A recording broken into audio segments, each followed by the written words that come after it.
নমস্কাৰ ইউনিভাৰ্সিটি ছাত্ৰ-ছাত্ৰীসকলৰ বাবে এটা যথেষ্ট গুৰুত্বপূৰ্ণ আপডেট লৈ আহিছোঁ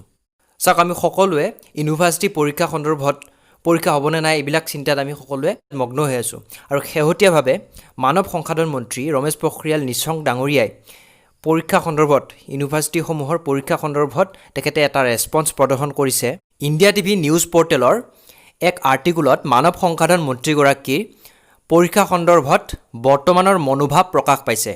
আৰু এই খবৰটো 20 জুলাই তাৰিখ অৰ্থাৎ আজিয়ে প্ৰকাশ পাইছে আৰু গোটেইখিনি ইনফৰমেশন মই আপোনালোকক দি আছো এই ভিডিওটোত চাওক এই আৰ্টিকুলটোত লিখিছে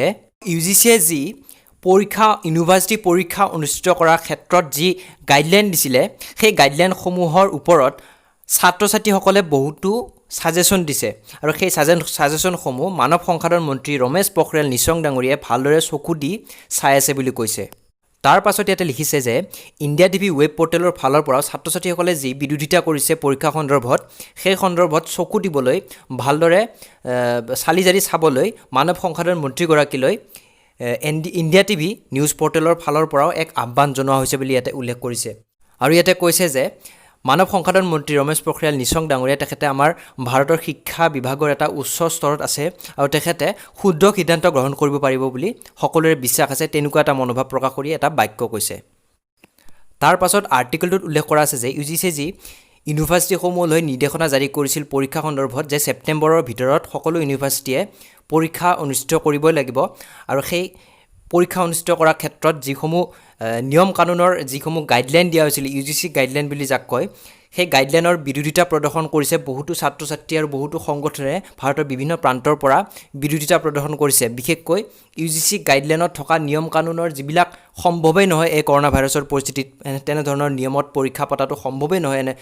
পৰিস্থিতিত সেই কথা ইয়াতে উল্লেখ কৰি কৈছে যে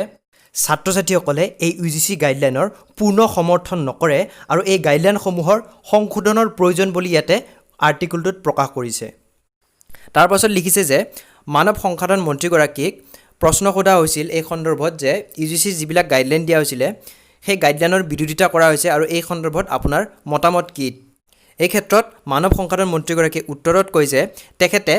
বহুতো ছাত্ৰ-ছাত্ৰীৰ ফালৰ পৰা আৰু বহুতো সংগঠনৰ বা বিভিন্ন ব্যক্তিৰ পৰা তেখেতে উপদেশ পাইছে পৰীক্ষাসমূহৰ ক্ষেত্ৰত বা তেখেতে আহ্বান তেখেতে পাইছে বহুতো আৰু সেইবাবে তেখেতে ছাত্ৰ-ছাত্ৰীসকলৰ সুৰক্ষাৰ প্ৰতি লক্ষ্য ৰাখি যথোপযুক্ত পদক্ষেপ গ্ৰহণ কৰিব বুলি আশ্বাস দিয়ে এই ক্ষেত্ৰত তেখেতে কয় যে যেতিয়া জেডব্লিউ আৰু নিটৰ পৰীক্ষাসমূহৰ অনুষ্ঠিত কৰাৰ ক্ষেত্ৰত বিভিন্ন জনৰ পৰা বা ছাত্ৰ-ছাত্ৰীসকলৰ বহুতৰ ফালৰ পৰা তেখেতে আহ্বান পাইছিলে বা অনুৰোধ পাইছিলে যে পৰীক্ষাসমূহ অনুষ্ঠিত কৰিব নালাগে এনে কৰোনা পেণ্ডেমিক সিচুৱেশ্যনত সো তেখেতে আগবাঢ়ি আহিছিল পৰীক্ষাসমূহ স্থগিত ৰখাৰ ক্ষেত্ৰত যাতে ছাত্ৰ-ছাত্ৰীসকলৰ জীৱনত বিৰূপ প্ৰভাৱ নপৰে তাৰ পাছত ইয়াতে লিখা আছে যে ইউজিচিৰ গাইডলাইনসমূহৰ বিৰোধিতা কৰি ইতিমধ্যে সুপ্ৰিম কোৰ্টলৈ কেছ যাই পাইছে আৰু এই ক্ষেত্ৰত মন্ত্ৰীগৰাকীয়ে কয় যে ইউনিভাৰ্সিটি ফাইনেল সেমিষ্টাৰৰ পৰীক্ষা অনুষ্ঠিত কৰা বা নকৰা সন্দৰ্ভত ভালদৰে নতুনকৈ কমিটি গঠন কৰি আলোচনা কৰা হ'ব আৰু এই ক্ষেত্ৰত ছাত্ৰ-ছাত্ৰীসকলৰ সুৰক্ষাৰ প্ৰতি গুৰুত্ব দিয়া হ'ব বুলি কৈছে